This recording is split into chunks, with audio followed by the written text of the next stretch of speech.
Time magazine just announced the 100 most influential people of 2025. Wait, why is Blake Lively there?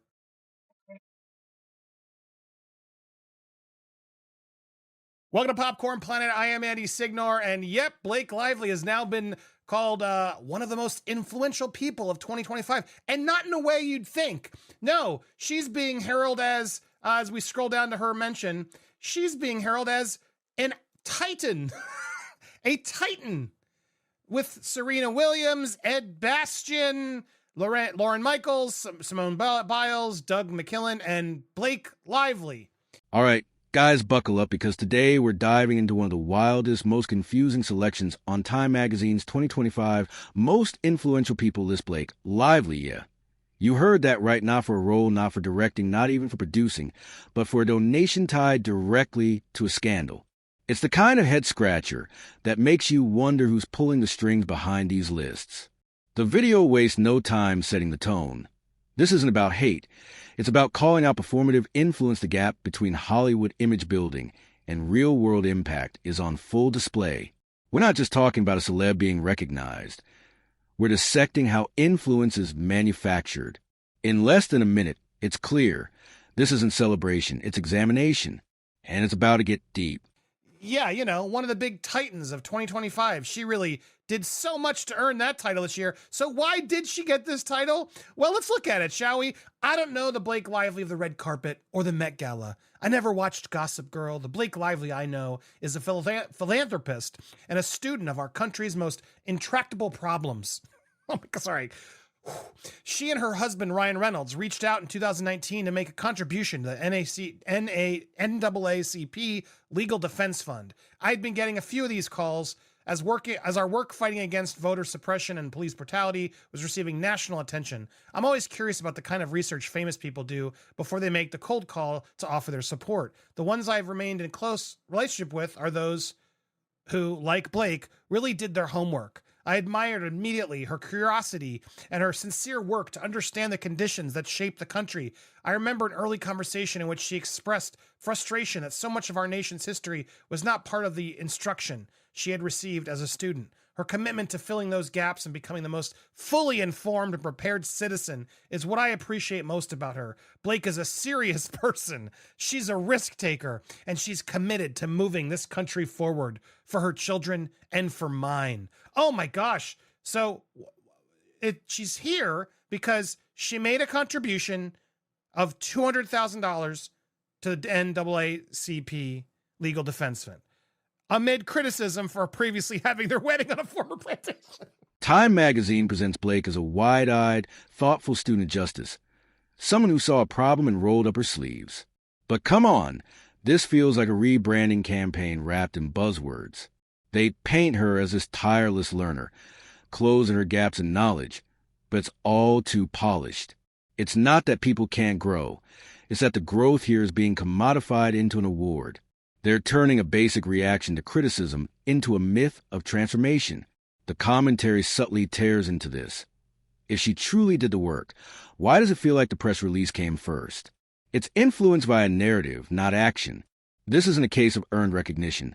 It's PR alchemy. One mistake, one calculated donation, and suddenly she's a titan? Something doesn't add up.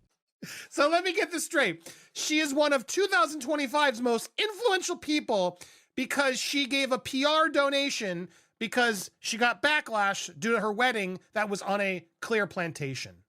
That's what we're doing here. Interesting. Got it. Literally, that's the click over from there, because she made a contribution in 2019 to the NAACP. Now, why did she give that contribution? Again, because she got married on a plantation. Now, her and Ryan Reynolds have gone out there and tried to combat this narrative. They've been out there a while now, apologizing for the plantation wedding. What we saw at the time was a wedding venue on Pinterest. What we saw after was a place built upon devastating tragedy. Now, look, I know many have done the homework and done the research on this plantation. It's very clear what it is. The slave house, all of it. It's all very clear. Anybody who goes there, anybody who calls this place, it's not like they hide it from you. You have to be pretty dumb to not understand what actually happened there. And they clearly ignored it. In fact, Blake has a history of romanticizing the Deep South with her weird blueberry muffins that she did. Like, she has a history of weird kind of racist things. And so it doesn't surprise me that people called her out. Well, they called out Ryan Reynolds especially. And this was, now I'm going way back. Now we're in 2018, because when the wedding happened in 2012, it kind of just went under the radar. No one really cared as much back then, which is kind of effed up, but whatever, times have changed. And I think rightfully so. This one deserves to be called out. And in 2018, it was called out. So Ryan Reynolds made this tweet: "Believe the hype. All hail the king. Wakanda forever," is what Ryan Reynolds tweeted out. But one of the responses immediately opened up the floodgates when here it was. Hold on. Here's where the truth starts cracking through the surface. That donation being praised wasn't just out of nowhere. It was damage control, plain and simple. After hosting her wedding on a literal slave plantation, the backlash came hard and fast. The donation, it arrived like a bandage, not a breakthrough. And let's be honest, it wasn't a hidden historical detail. It was a plantation. The implications were loud and clear. So when Time now spins it as a spark of her activism, the commentary stops and says, wait a minute, this wasn't a journey of awareness. It was a PR scramble. That's not to say people can't grow, but rewarding the cleanup as if it were a revolution, that's where the credibility collapses. Influence born from scandal control is not influence at all. A simple response was, "You got married on a plantation," is what the tweet was.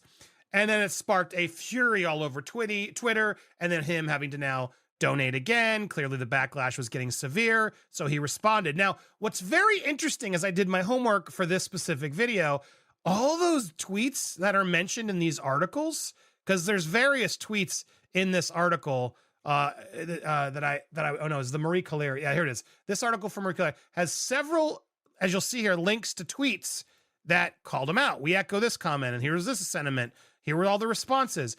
As I went to try to get those responses, look what ended up happening. The posts were absolutely scraped. Every link that I clicked on, separate links, the users didn't exist, completely went private, protected. What happened? It's almost as if Ryan Reynolds and Blake Lively maybe hired a Jed Wallace to go clean up and scrape bad things of theirs off the internet? Huh. Would they have done that? That seems unlike them. They would, keep donating money to make themselves worthy. This whole thing is just shocking to me. It's shocking to me how they're now part of the Time 100 of this year as a titan for a donation they made that they were using to cover their own racism.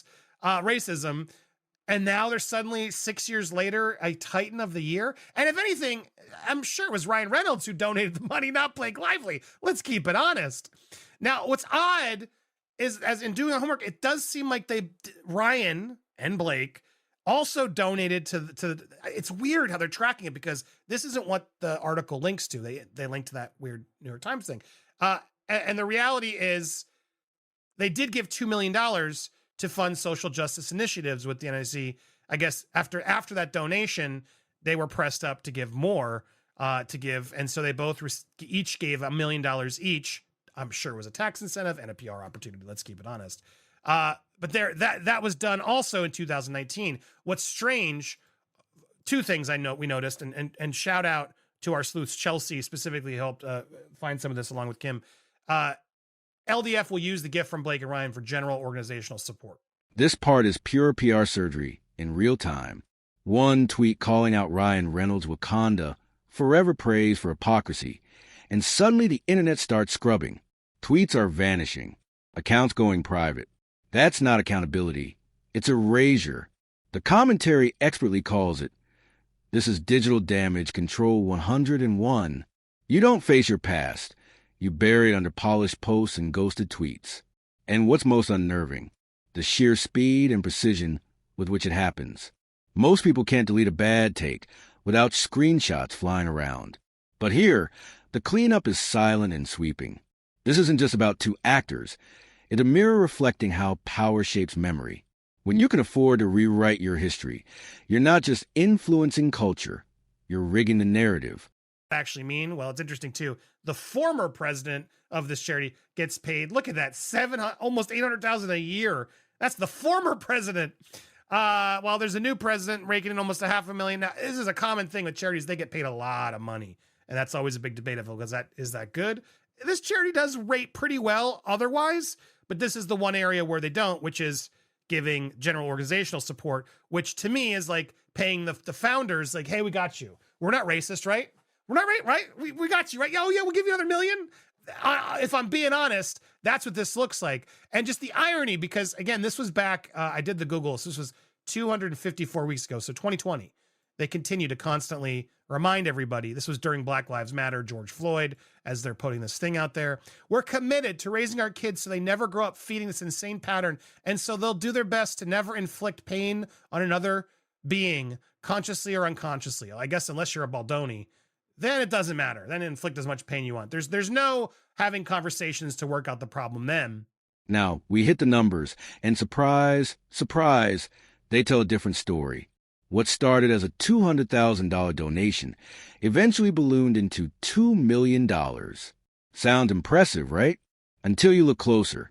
It's marked as general organizational support, a vague term that often covers overhead, not actual change. The commentary hammers this hard. It's the perfect example of influence via optics. No clarity.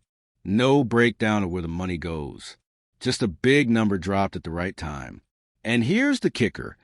How many headlines mention the plantation wedding anymore? None. Because the donation did its job. The shift from scandal to sainthood is complete, and the media helped pave the way. It's not generosity. It's calculated silence. And the viewer is left questioning everything about what real impact looks like. Only when it's a huge social movement and you have already previously been labeled racist for racist muffins and plantation weddings, then you got to work overtime to make it work right. So this whole thing is just so messed up. So yes, they've apologized. It is what it is. They've donated a lot of money, but I just find the whole thing so damn hypocritical. And it's so odd how now all these users are just gone. Well, if you want to get to the truth, here's what I ask of you. Head over to our new Popcorn Planet store that has filled with awesome merch, more merch coming every day. But specifically, we just launched this yesterday. The Investor Pack is now there, along with the debut of our title, It Ends with Justice. Justin Baldoni versus Blake Lively is what our documentary is going to be called. And you can get the first shirt, an exclusive shirt and sticker pack, along with a credit on the documentary. You will be credited as an investor if you buy this investor pack. Make sure to listen to the details here, read all the details, enter your name in the proper box, etc. And you will get credit in the film if you purchase that investor pack.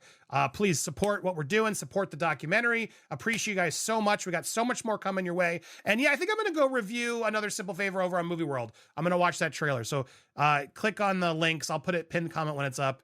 Support Movie World where I review movies. I'm going to review the movie over there as well. I will see it for you all. Make sure you subscribe here. Hit that bell for alerts. Smash that button. Leave a like and a comment. When you get those notifications, always come and watch the videos. Thank you guys so much for watching. We got a lot more coming your way.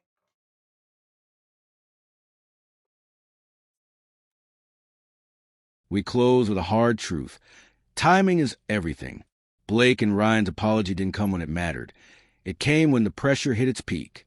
During the George Floyd protests, with global attention on injustice, they dropped a statement saying they were ashamed. But it felt like everyone else was speaking up, so they had to as well. It wasn't bold, it was bandwagon.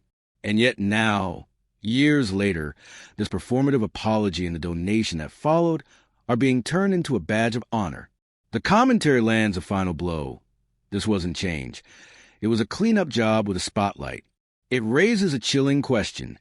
If damage control can earn you the title of Titan, what does that say about how low the bar has been set for influence?